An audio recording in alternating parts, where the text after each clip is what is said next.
this is Dave from Crux Motorsports, and I'm going to be showing you how to apply our gloss black metallic steering wheel overlay for your 2015 or 2016 WRX or STi. The STi ones have a contour cut around the STi logo here. The WRX ones would just be a solid piece of vinyl. Basically, you're just going to want to peel it off the backing paper, like so. I'd probably line it around the logo, it's probably the easiest way.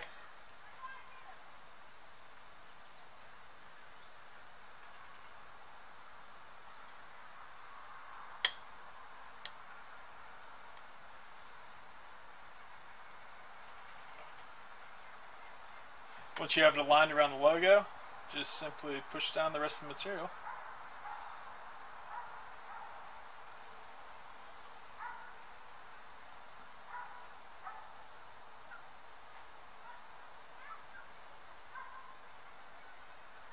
As you can see, this is it applied.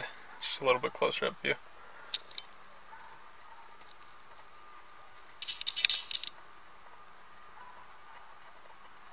This is the gloss black carbon fiber wrap. It's available on our website, www.cruxmoto.com. If you have any questions, make sure to drop us a line, sales@cruxmoto.com. Thanks for tuning in.